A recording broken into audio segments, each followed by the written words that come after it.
Introducing NASM One, NASM's ultimate membership program. Unlock access to everything your fitness career needs to succeed.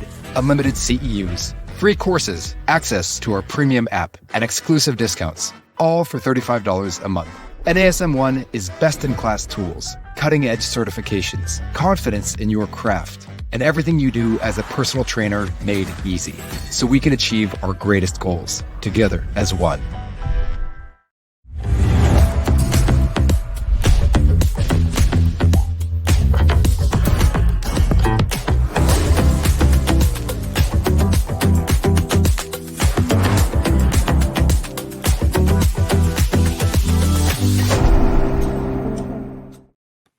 Hello, NASM family. Thank you for joining the Master Instructor Roundtable this week.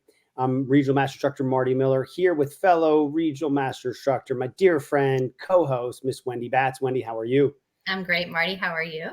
Great, thanks. I'm looking forward to the topic today because I think you know that this is something that I'm always hyper-focused on is growth plans, trying to get ahead in the industry, see what trends are coming.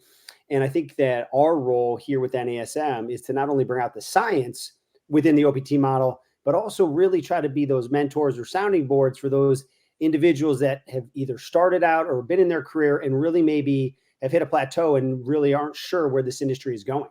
No, I know you and I see that on Facebook often. Like, I feel like I'm struggling, or I don't know if I made the right choice coming over. And it is a really hard field to be in because you have to be able to put a lot of time in. You have to put a lot of thought and effort into each and every one of your clients and their programs. But then it's like when you step back and you think of other careers, like, do you want to be in front of a computer sitting at a desk for 8 to 12 hours a day or whatever it is that's going on? I mean, I think we're in this industry where we can truly impact people's lives. We can change them. We can help them with their fitness journeys or whatever their goals may be.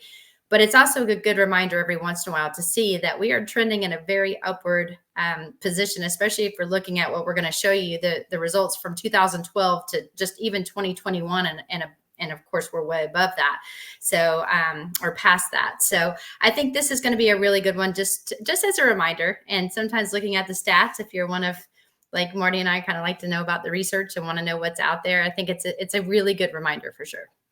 Yeah, I'm excited to get into it and really see where things are going. So I'll let you kind of get us off on a good So start. that's what we're going to talk about. We're literally looking at the growth of the industry. We're going to talk about the trend, what we're seeing, the reasons why. And I think when we start really getting into the youth and adolescents, it's kind of scary to see what's happening, but it's also more, unfortunately, opportunity or fortunately, depending on which way you want to look at it. But then too, just maybe expanding what you're doing. If you're currently working with a certain population and you're thinking about maybe finding another niche, maybe we can kind of spark something knowing what we're seeing and kind of where the industry is going. Yeah, without a doubt. And I think it's good to know really, do you understand the industry you're in and what are those trends that you should be moving towards even before they really become mainstream? Yes, indeed. Excellent. So Wendy, I put this together and you're like, Marty, what are you trying to say here? And I'm like, I'll tell you on the podcast. Yeah. But this really speaks to me because there are industries that you better know are coming to an end. And if you don't move out of it, you might be left behind, right? So imagine the early 1900s. And it's funny, I've always used this analogy, but I just started watching the show 1923. And it's truly that time where some people are still riding their horses through town and they're like, what are parking spots? Where do I put my, tie up my horse? And they're thinking that no one's going to ever want these cars, right? And there's people who are early adapters. So imagine if you were in the horse and buggy business and you're like, nah, no one's ever going to want an automobile. Well, guess what? If you didn't start transitioning and making wheels for automobiles, you really may not have had a job, right? So I think that this is important to understand that the fitness industry is always adapting. We cannot go anywhere, right? Even with Wendy, we've talked about this in other podcasts with Ozempic and all these other things. Even with the magic pill, it still doesn't increase your cardiovascular output, still doesn't build muscle, etc. So the good news is we are not a horse and buggy industry. We are an industry that's going to grow and adapt, but it's our responsibility to make sure that we as individuals don't do something that maybe keeps us stuck and limits our growth, limits our ability to enjoy the industry because maybe we were a little slow to adapt.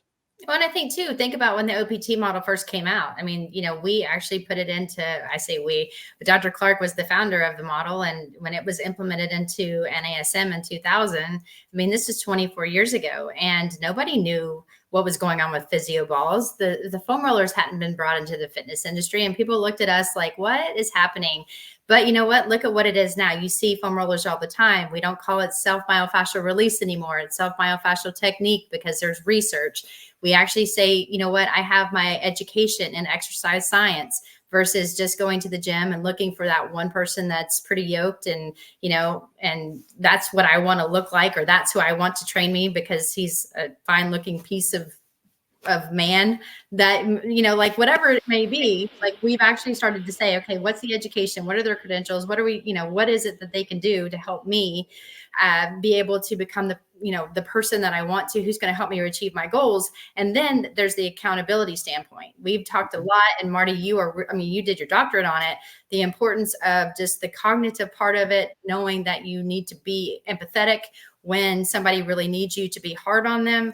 And so we've come a long way, just not even just the horse and buggy, but I mean, just through the model too, and the acceptance of programming individually and the whole assessment process to get that person to their goal. We'll keep moving forward. But one of the things, Wendy, that you kind of sparked something to me is when I did my doctorate, I remember we had a call with Dr. Clark and we were talking about education. And right afterwards, I'm like, you know what? I'm doing it. I'm going for my doctorate. And I didn't know the full why. It didn't matter to me, but I knew I wanted to be an early adapter within the industry and have a doctorate. And I've had mine for over 12 years now. And this isn't like a bragging thing, is that helped a lot of our other instructors and other people in the industry. You see more people with a doctorate after their name now in the industry, where when you and I started, you'd be lucky if you had a bachelor's degree. So that's hopefully maybe where I've been blessed, is kind of always looking forward. And then that will come across in today's podcast. I'm sure it is. But go ahead. Yeah. I mean, I was just going to say, the stats kind of speak for themselves. I mean, again, if you're a visual learner, look at the bar graph. If you want to just listen to me, that's great, especially if you're driving because you downloaded this podcast. When you're looking at the recent stats, the personal training industry has seen growth in more than 50%. So from 8.5 billion, again with a B, in revenue, that was in 2012, the forecast of 12.9 billion in 2021. Well, we're already in 2024. We know we've reached that. But this marks, like a 5.4 increase in the industry from 2016 to 21. And so just if you're looking at 2021 alone, that's 2.2 growth just in 1 year. And I mean, again, with all the commercials out there, with all the gyms, there's gyms now almost on almost in every corner. It's almost like a Starbucks. You can choose a women's only gym, a men's only gym. You can choose the gyms with spas and get your nails done and massages. There's some with water slides. I mean, there's so many different varieties and variations out there that you just need to find what's right for you. But just know, as a trainer, people need help. People want to just be told what to do and they don't want to think about it. And that's the beauty of what we can do. Let us think about it. Let us look at the science. Let us look at your goals, and then let us program for you. And I think that's the way that you sell your services. But you've got to understand, we're on the rise. They need us, but you have to also be assertive too. Yeah. And for me, working in that industry, so you're telling me if there's, let's say 14 billion by now, I don't mind being a very small fish in that incredibly large pond. How do I not make $100,000, $200,000, $300,000 if whatever those goals are? And we've talked about other things in other podcasts and how to establish those goals, but you should be able to find, a small piece of that, which ends up being a large piece for you and living the lifestyle you want. Yep. You just have to know what you want. Another podcast. So if we look at the demographics, again, if we're looking at individuals that are aged from 45 to 54, 30, and then again from 35 to 44, make up the largest segments of 28% and then 26.2% respectively. So collectively, these individuals contribute 54.2% of the industry revenue. So guys, think about how many people are walking through the doors of your gym. We're not talking about your seniors. We're not talking about your youth. This is just the middle-aged people that are working.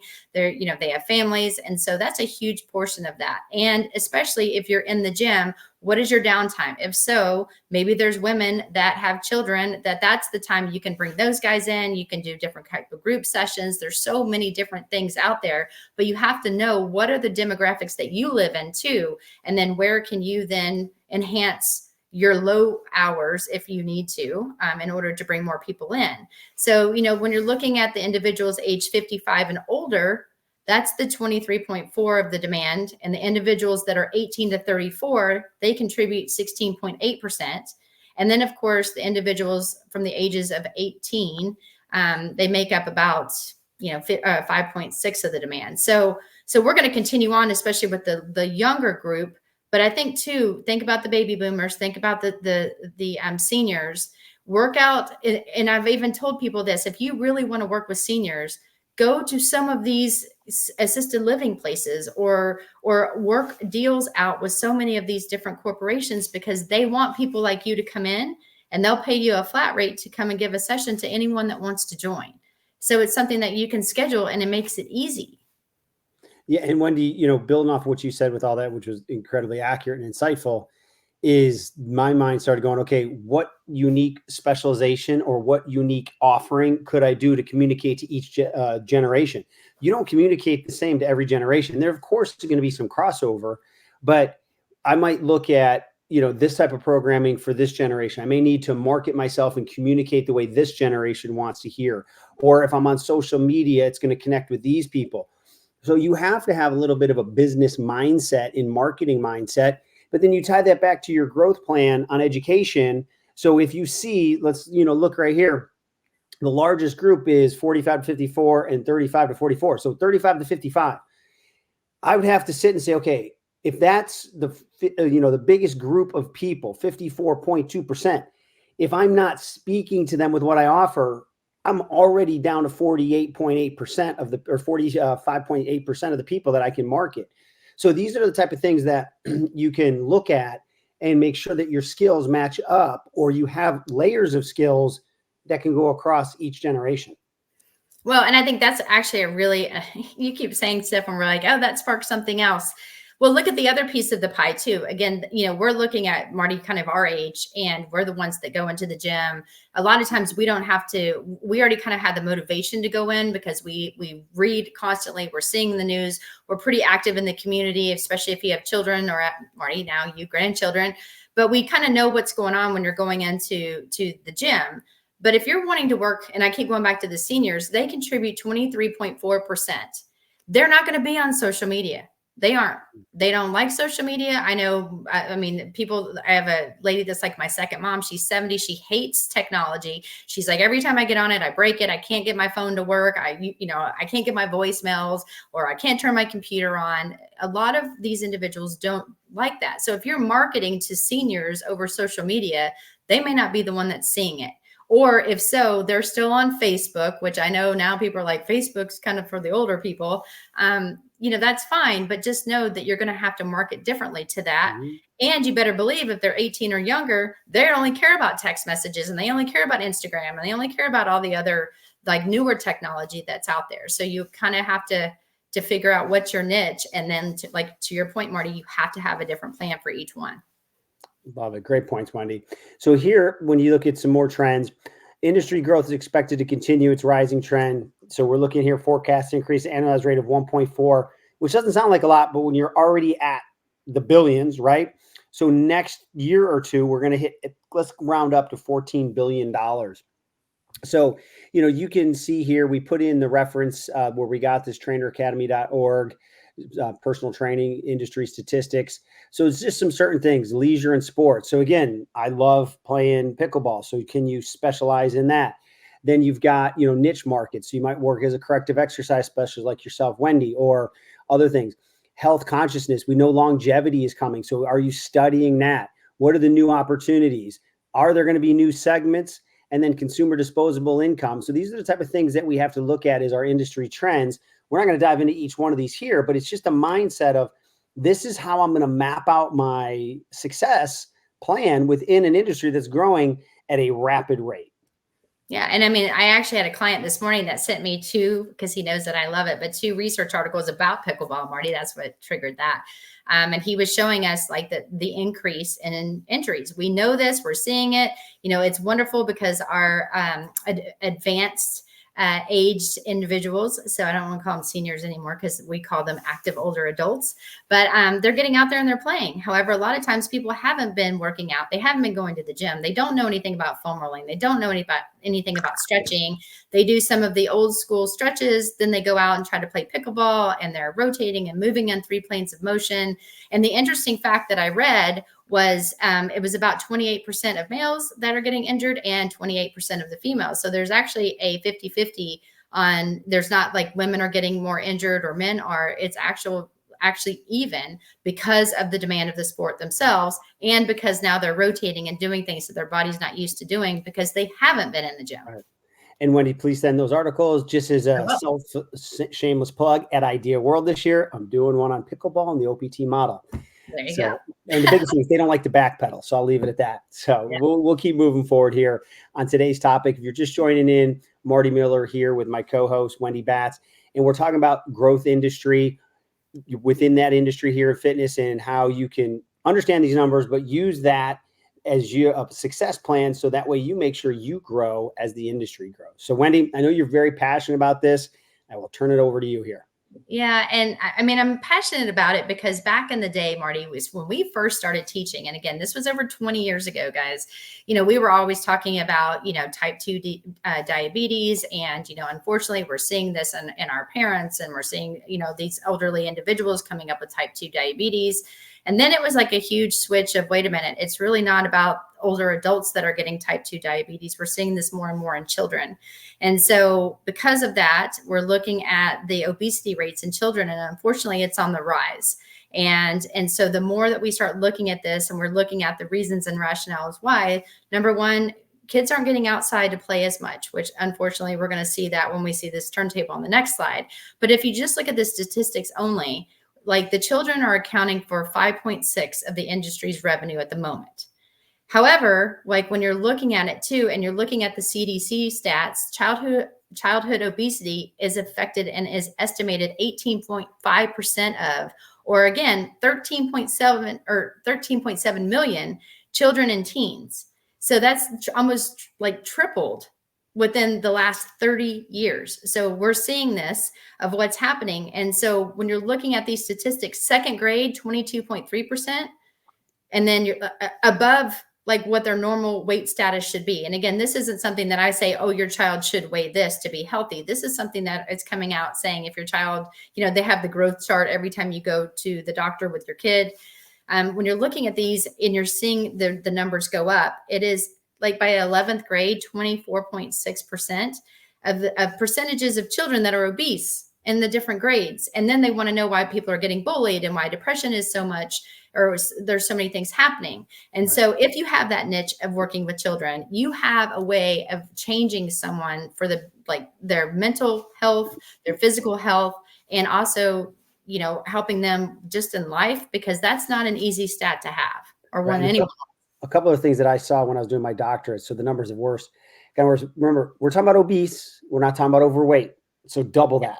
Okay. So 50% of the kids are basically overweight or obese, one of the two categories, right? It's not like obese or fit. So this is the extreme. The other thing too is there's a huge indicator. This was years ago, but I guarantee it hasn't gotten better, that if you were obese or overweight, I can't remember, by 13, 85% chance you were now that for life. Then you correlate that into income, not even close, right? What happens, trajectory, the depression, the anxiety, the bullying, etc. So here's the trick though. If you're dealing with a person or parent and you've not met their kids, the biggest indicator of an obese child would be an obese parent. So if you're dealing with an obese parent and you haven't met their kids, at some point, there will be an opportunity to have the conversation where now this maybe becomes a family activity, right? They may not be thinking that way yet, but one, it's great for a kid to see their parent work out because kids mirror what they see, but that is another opportunity to kind of go in there for the right intentions, you might get another customer out of it. But just understand that behind an obese parent, there's probably an obese child, statistically speaking. Not always, but if you're going to go over 50%, it's probably pretty good. Yeah. And so when you look at the next slide, I mean, this is the one that is just, it tears at my heart because it is a vicious cycle. And like you said, you know, sometimes when you're looking at the parents and then it's trickling down and then it trickles down, but you've got to think of what's causing all of this. And so when you're looking at children right now, and again, I'm facing this, my child is going to be 8 in a month, and which I cannot believe I'm saying, but going to be 8. And he's like all about gaming. Everybody around him, they want to get on these different games. They want to play together. You know, he's like, oh, I can't wait. And I am asking about his day at school and what they're doing. And because it was raining, PE, they're on the computers. So they have indoor PD or PE, but instead of running around indoors, they actually play games where they're running around on the video games, but they're not doing anything besides sitting there playing these games. And so, you know, it's kind of disheartening. Unfortunately, that's kind of the way that it is. But if you continue to look through the cycle, you've got the young people that are playing the games. They continue to do that. So then they're mildly obese as a child. Then you're trying to get them to work out or do things. You see this one image here, the kid doesn't want to climb the stairs. Then you're saying, okay, now they don't want to climb the stairs. They don't want to go outside and play. They're really kind of not motivated. They become more moderately obese because there's just no motivation to get outside. They're not involved in any kind of extra activities outside. The parents aren't outside playing with them. So then you're getting into more of the severely obese children, where again, this is where you're starting to see some of the breakdown. That's the anxiety, that's the depression. That's where they start to kind of seclude themselves from wanting to go out and do things with their friends, or maybe they're not being included, which unfortunately has nothing to do with the child's personality. It may just be around the people that they're with. And so when you have that vicious cycle, you start that way and it goes around and around. Unfortunately, when you're as an adult, that's when you get all your heart diseases. You start to end up having a lot of health issues.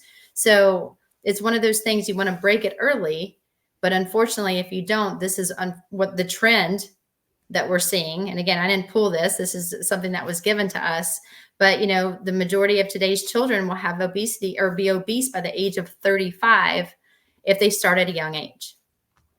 Yeah, Wendy, I mean, you said it so eloquently. There's not much I can add. I don't know if I did or not. I'm just saying. No. Again, it's just something we know, but sometimes it's a good reminder for us. But at the end of the day, all of us got in this industry to help people. I of course, want to work in pro sports and all that. But let's be honest. If we can change the trajectory of someone's life, that's what's important. And I think that we have an opportunity to do a kind of a mental reset and focus on part of this growth industry. Is can we just carve out a little bit of that niche even and just know that we're doing good within that next generation? So you covered it amazingly. I think we've hopefully proven the point here that we have to attack this generation in the right ways, right methods, and hopefully we'll see a difference on that curve eventually. Yeah. So I'll jump in here. So some scary statistics, you know, when you look at median pay, et cetera, number of jobs, you know, here's the good news is there's jobs out there, and it's going to continue to grow. So job outlook for 2022 to 2032, 14%, much faster than average. So that's scary good. That's what we mean by that. Now, when you look at the median pay, anywhere from, you know, 22 bucks an hour, which is about 45,000 a year, that is hard to say, well, wait, I want to make more than that. I think those positions tend to be set positions where you're taking a job and you're getting paid, like whether you're an assistant, maybe within a physical therapy center or working at a structured facility. We know personal trainers that are easily making 65,000 all the way up to hundreds of thousands of dollars. But we'll backlay that on the fact that you could do this with a high school diploma or equivalent, right? Now you're starting to look at, it's not even costing me much to get into this industry. Now, Wendy and I will always be a big fan. We're both, I'm an adjunct professor. She's a full professor at Penn West University. As I said, I got my doctorate. We're always going to push the envelope of education if you have the time and ability to do so. Nothing ever comes bad from getting those credentials, degrees, etc. You're separating yourself from the rest of the pack. But you can have a nice career without having to go into hundreds of thousands of dollars of debt with some of the other educations that are out there. Short-term on-the-job training. And, you know, like we said, 14% growth. That is phenomenal. So our industry is primed, ready for expansion. And that just means that we're going to be able to help more people and earn a nice living while we do it.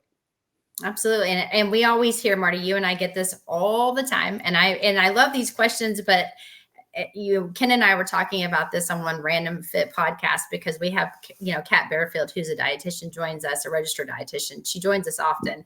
And every time I ask her a question, she always says, well, Wendy, it depends. It depends. It depends. Well, Marty and I get the question, well, how much should I charge an hour? If I'm going to do one-on-one in my area, how much should I charge? And my answer is going to be just like Kat and most other people when they get this question, is it depends. And this is where the business side of you needs to come out, because there's a bunch of business courses that you can take. I know we offer them at our university, and I've actually taught this. You've got to look at your area. What is the going rate? What are other personal trainers charging? What kind of degrees do they have? What kind of certifications do they have? What is their niche? And then look at what they're doing and what you're doing, and then kind of how you see yourself. And then determine, okay, the average in my area might be $100 an hour, I'm making this up. But if you have more education and you have these specializations and you have a specific niche that makes you separate, you can go higher if it makes sense. And you have the experience, the expertise, you have mentors and people that are going to help you with that. Or if you're just starting, maybe you're a little bit lower until you get your hands wet, but don't go too low, because you don't want to also be the cheapest. And so I think it's important for you to kind of do your research, look at your business plan, know that there's growth in so many different areas, but you also have to be passionate about it, because you have to spend a lot of hours doing it in order to get yourself to a level that you want to be, to separate yourself from all the other people that are in your industry. Great point, Wendy. Couldn't agree with that any more than that. So wonderful. So, we've gone through a lot, and I love this topic because I'm excited about our industry, and I'm excited about our industry because I don't plan on leaving it anytime soon. I'm excited about it because it's given me so many different opportunities. As you know, Wendy, I just started a whole new journey in my career with a new company from a technology standpoint. So opportunities continue to show up. So the key thing here, the fitness industry is showing great growth. So let's ride that wave, find what we want to do, have a success plan that maps out also how you can, show your personal growth within the industry.